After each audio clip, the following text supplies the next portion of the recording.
Bismillahirrahmanirrahim. Assalamu alaikum dear students. I welcome you all to the Orchard Education System's online classes.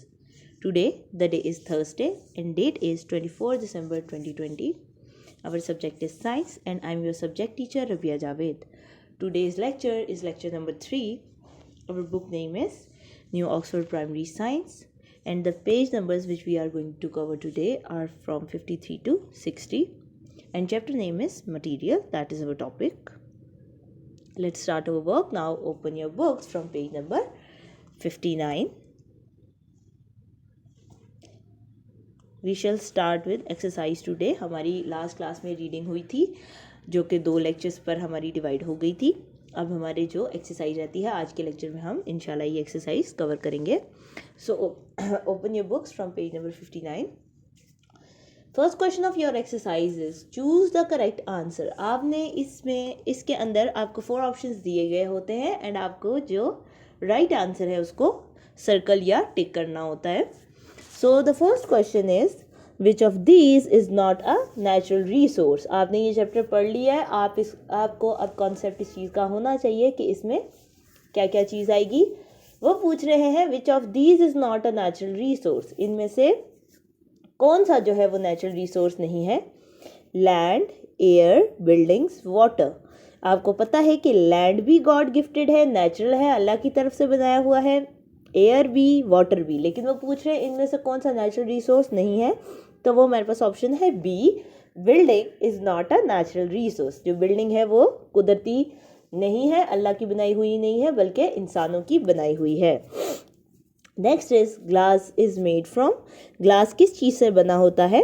Rock, clay, sand and chemicals. So the correct option is sand. जो glass होता है वो sand से बनता है, रेत से बनता है. Next is plastic is made from. Plastic किससे बनता है. Rock, clay, sand, oil. चट्टानों से, चिकनी मिट्टी से, रेत से या ऑयल से. So the correct option is D, oil. Oil से जो है वो प्लास्टिक बनता है.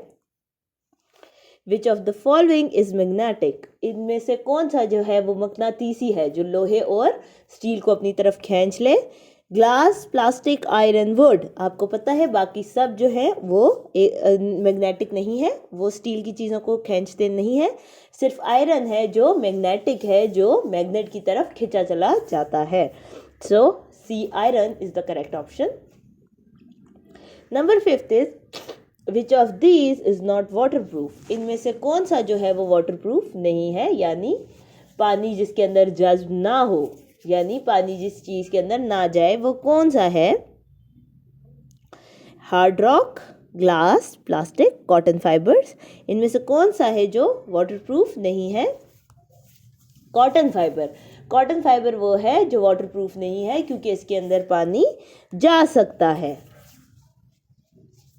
वाटर प्रूफ वो होता है जिसके अंदर पानी ना जा सके. तो यहाँ पे कौन सा है जो नॉट वाटर प्रूफ होगा, वो होगा कॉटन फाइबर. यानी कपड़ा ऐसा है कि जो जिसके अंदर पानी चला जाता है, ये वाटर प्रूफ नहीं है. Question number 2 is name the term for. आपने यहाँ पे आपको डिस्क्रिप्शन दी हुई है. आपको ब्लैक कलर का वो जो है लिखा हुआ है जिसमें आपको बताया गया है कि किस चीज़ के बारे में बात हो रही है. आपने आगे ब्लैंक में उस चीज़ का नाम लिखना है जिस चीज़ के बारे में ये बात कर रहे हैं. So the first is materials that are not found naturally but are made from chemicals. कौन सा मटेरियल ऐसा है जो कुदरती तौर पर पाया नहीं जाता बल्कि केमिकल से बनाया जाता है. So the correct answer is plastic. Plastic जो है वो कुदरती नहीं है बल्कि वो केमिकल से मिलकर बनता है. तो आपने यहाँ पे प्लास्टिक लिखना है. Second is strong, hard and shiny materials that can be hammered into different shapes without breaking. क्या कह रहे हैं. सख्त और जो है मजबूत किस्म के चमकदार चीज़ें जो जिनको हम हैमर्ड करते हैं, यानी जिन पे हथौड़ा मारकर उसको हम किसी भी शेप में तब्दील कर सकते हैं और वो टूटता भी नहीं है. बगैर तोड़े हम किसी भी शक्ल में जिसको ढाल सकते हैं वो कौन सा होता है. That is metal. मेटल को हम हथौड़ा मार के हैमर्ड करके उसको हम किसी भी शक्ल में बदल सकते हैं. So the correct answer is metals. Materials through which heat can travel easily. वो मटीरियल वो चीज़ें जिनके अंदर से हीट गुजर जाए आसानी से, उसको क्या कहते हैं? वो कंडक्टर होता है। कंडक्टर वो होता है जिसके अंदर से गर्माइश फौरन गुजर जाए। Materials that are attracted to magnets, वो मटीरियल्स या चीज़ें जो किसके साथ, किसकी तरफ उनकी कशिश हो या खिंच सके, जो मैग्नेट की तरफ खिंच जाती हैं, वो कौन सी होती हैं? Iron and steel. आयरन और स्टील जो है वो मैग्नेटिक होती हैं, जो मैग्नेट की तरफ खिंची चली जाती हैं। Next is material that is difficult to scratch, वो मटीरियल जिसको खुरचना या तोड़ना मुश्किल होता है, वो कौन से मटीरियल्स हैं?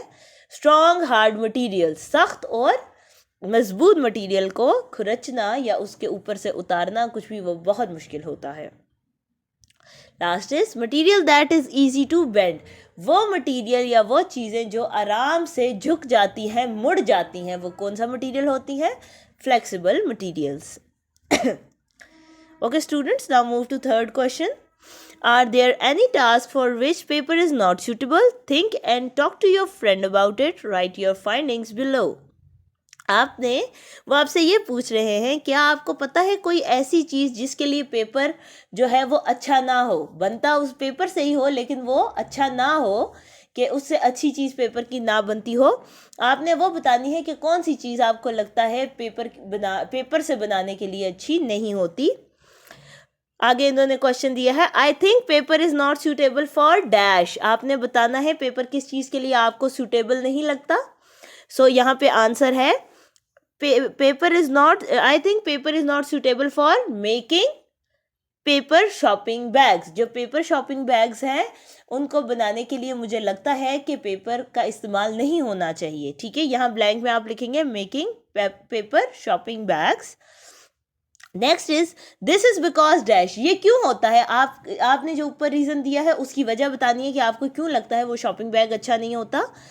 This is because the paper is absorbent and socks water in it.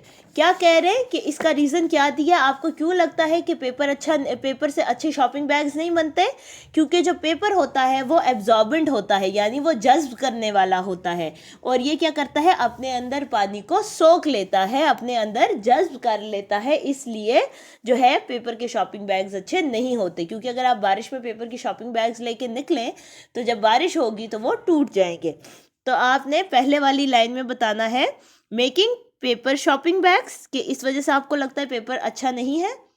आगे जो रीज़न देंगे उसमें लिखेंगे the paper is absorbent and socks water in it, कि पेपर जो है वो जज्ब करने वाला होता है और पानी को अपने अंदर जज्ब कर लेता है। Next question is what are the following made from? Talk about them, they may be made from more than one material. आपने बताना है कि नीचे दिए गए ये जो आपके पास वर्ड्स हैं, आपने इनके बारे में बताना है कि ये किस चीज़ से बने हो सकते हैं। ये एक से ज़्यादा भी लिख सकते हैं। यहाँ पे आपको स्क्रीन पे नज़र आ रहा होगा। सबसे पहले रेनकोट, रेनकोट के आगे आपने लिखना है पोलिएस्टर, POLYESTR, पोलिएस्टर। ठीक है, पोलिएस्टर के रेनकोट होते हैं जिनसे पानी अंदर नहीं जाता। नेक्स्ट है शूज़, शूज़ किस चीज़ से बनते हैं? शूज़ लेदर के बने होते हैं, LEATHER, लेदर, चमड़े के। ग्लासेस, ग्लासेस किससे बनती हैं आपकी? प्लास्टिक की भी बनती हैं और ट्रांसपेरेंट मटेरियल की भी बनती हैं। प्लास्टिक डाल के आपने स्लैश डालनी है और लिखना है ट्रांसपेरेंट मटेरियल, इन दोनों से ये ग्लासेस बनती हैं। फोर्थ है अम्ब्रेला, अम्ब्रेला किस चीज़ का होता है? प्लास्टिक का होता है, आपने लिखना है प्लास्टिक। नेक्स्ट है रैबिट हच, रैबिट हच कहते हैं रैबिट के लिए जो छोटा सा पिंजरा बना होता है जिसपे जाली और लकड़ी दोनों लगी होती है, उससे पूछ रहे हैं। तो यहाँ पे मैंने जस्ट वुड लिखा है, आप वुड आयरन कुछ भी लिख सकते हैं, लेकिन यहाँ पे आएगा रैबिट हच किसका बनता है? वुड का। Next is water bottle, water bottle किससे बनती है? प्लास्टिक की भी होती है, ग्लास की भी होती है, आपकी मर्जी जो लिख दें। यहाँ पे मैंने प्लास्टिक लिख दिया है, तो प्लास्टिक की भी वाटर बॉटल्स होती हैं। नेक्स्ट इज कार, कार किस चीज़ से बनती है? आयरन से, लोहे की बनी होती है। हाउस किससे बनता है? हाउस ब्रिक से बनता है, ईंटों से बना होता है। ठीक है, उसके अलावा भी बहुत चीज़ें यूज़ होती है, लेकिन यहाँ पे मैंने बस ब्रिक्स लिखा है। ओके क्लास, ये आप एज इट इज़ अपनी बुक्स पर उतार लें। Now let's move toward the exercise, question answer and words meaning. Open your notebooks and prepare your page. आपको पता है पेज प्रिपरेशन कैसी होती है स्टूडेंट्स। क्लास वर्क आज की डेट 24 दिसंबर 2020 का काम है ये आपका, and this is for Thursday, क्योंकि आपका थर्सडे और फ्राइडे लेक्चर होता है, तो यहाँ पे मैंने आज का लेक्चर फर्स्ट इस वीक का लेक्चर है, तो मैंने यहाँ पे डेट एंड डे मेंशन कर दी है। फिर आपने टॉपिक लिखना है, दैट इज़ मटीरियल्स। उसके आगे आपने वर्ड्स मीनिंग लिखने हैं। वर्ड्स मीनिंग अगर आपने एक दफ़ा पहले किए भी हुए हैं तब भी आपने दोबारा ये काम अपनी नोटबुक्स पे नीट एंड क्लीन करके लिखना है, ये चेक किया जाएगा। ओके स्टूडेंट्स, सबका ये काम नीट एंड क्लीन हुआ हो, और पेज प्रिपरेशन का आपको पता है मार्जिन लाइन्स ड्रॉ हो, डेट डे मेंशन हो, टॉपिक मिड में हो और अंडरलाइंड हो। वर्ड्स मीनिंग के लिए मिड लाइन्स भी होती हैं। So let's move toward words meaning. First is properties. Properties कहते हैं खसूसियात को। सेकंड है ट्रांसपेरेंट। ट्रांसपेरेंट कहते हैं शफाफ को, जिसमें से रोशनी गुजर जाए, शफाफ, बिल्कुल साफ सुथरा। थर्ड है ओपैक। ओपैक होता है जिससे रोशनी ना गुजर सके। Fourth is absorbent. एब्जॉर्बेंट कहते हैं जज्ब करने वाला। वाटरप्रूफ, जिसमें पानी ना जा सके। वाटरप्रूफ वो होता है जिसमें पानी ना जा सके। सिक्स इज सोक। सोक कहते हैं जज्ब करना। कंक्रीट कहते हैं मजबूत को। फ्लेक्सिबल कहते हैं लचकदार को, जो किसी भी तरह मुड़ जाए, किसी भी शक्ल में मुड़ जाए। रिजिड कहते हैं सख्त को। लास्ट इज इंसुलेटर, जिसमें से आवाज या रोशनी ना गुजर सके, उसको इंसुलेटर कहा जाता है। Now move to next thing, resources. Resources कहते हैं वसाइल को। नेचुरल कहते हैं कुदरती को। ओर्स कहते हैं कच्ची धात को। मोल्डेड का मतलब होता है ढाला हुआ। फैब्रिक कहते हैं कपड़ा। एक्सपेंसिव होता है महंगी या महंगा। ये आपके टोटल वर्ड्स मीनिंग थे 16। सबके ये नोटबुक्स पे नीट एंड क्लीन करके लिखे हों। Now move to question answers of the exercise. First question is what natural resources are. Natural resources, कुदरती रिसोर्सेज, वसाइल क्या होते हैं। So the answer is these are the materials that are found in nature. ये वो चीज़ें हैं जो हमारी कुदरत के अंदर पाई जाती हैं या कुदरती हमारे माहौल में होती हैं। विच आर गॉड गिफ्टेड, जो खुदा की तरफ से तोहफा होती हैं। And are there from the start of life, और वो जिंदगी के शुरू से ही वहाँ मौजूद है। जैसे हम प्लांट्स की बात करते हैं, वो शुरू से ही हमारे यहाँ ज़मीन पर पाए जाते हैं। Next is for example plants, air, lands etcetera. ये सब जो एग्जाम्पल्स हैं किसकी हैं, नेचुरल रिसोर्सेज की। Now move to question number 2, why we need to save natural resources, how can we do this. Natural resources को हमें नेचुरल रिसोर्सेज की ज़रूरत क्यों होती है, and how can we do this, और हम इसको कैसे सेव कर सकते हैं। नेचुरल रिसोर्सेज को सेव करना क्यों ज़रूरी है और हम इसको कैसे कर सकते हैं save. So the answer is we need to save natural resources because many things needed by humans and animals were come from these natural resources. क्या कह रहे हैं कि हमें कुदरती वसाइल को बचाना ज़रूरी है, क्योंकि हमारी ह्यूमन और एनिमल्स, जानवर और इंसानों की बहुत सी चीज़ें जो हैं वो इन्हीं कुदरती वसाइल या नेचुरल रिसोर्सेज से आती हैं। Humans get their food from these natural resources. Humans अपना खाना भी इन्हीं कुदरती वसाइल से हासिल करते हैं। We should not waste these natural resources. हमें इन कुदरती वसाइल को ज़ाया नहीं करना चाहिए। We can also make efforts to increase them. हम उसके अलावा कोशिश भी कर सकते हैं कि हम कुदरती वसाइल को बढ़ा सकें। For example by planting more trees. मिसाल के तौर पर ज़्यादा से ज़्यादा पौधे लगाकर we can save wood which is natural resources. हम लकड़ी हासिल कर सकते हैं जो कि एक कुदरती वसाइल है। Okay, so students, here question number 2 ended.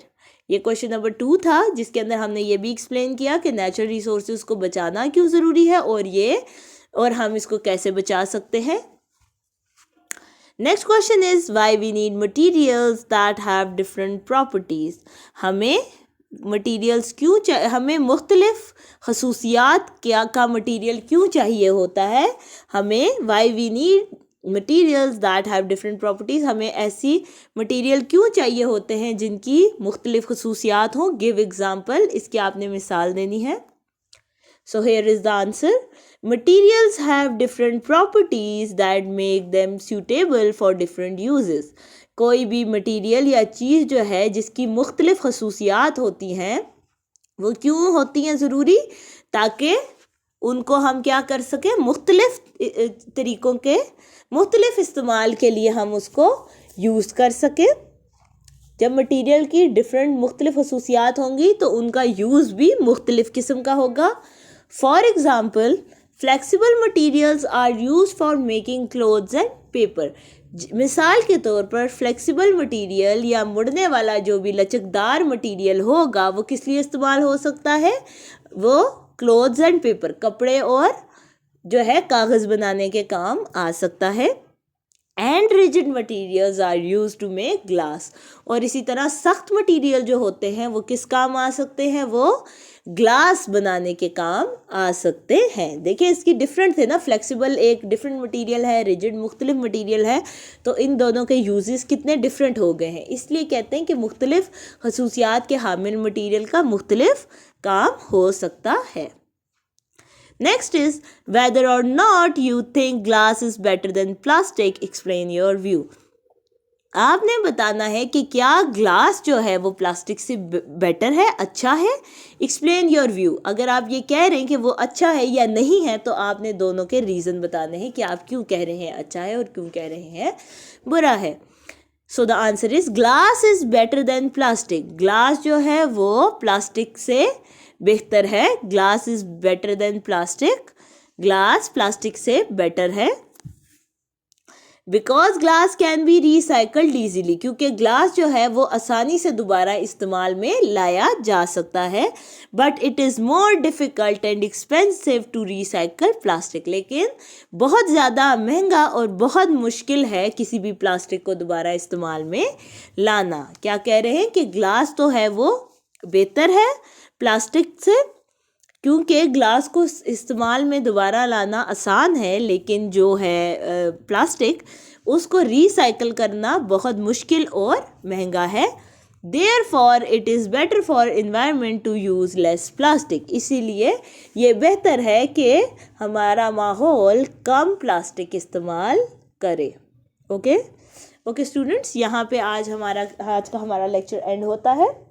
आज की जो एक्सरसाइज हमने की है ये आपकी जो बुक पे करने वाली है वो बुक पे, और नोटबुक वाली नोटबुक पे नीट एंड क्लीन हो, और सब कुछ आपने इस पे नोटबुक पे नोट कर लेना है एंड नीट एंड क्लीन काम करना है। और and we will move to next chapter इंशाल्लाह इन नेक्स्ट लेक्चर।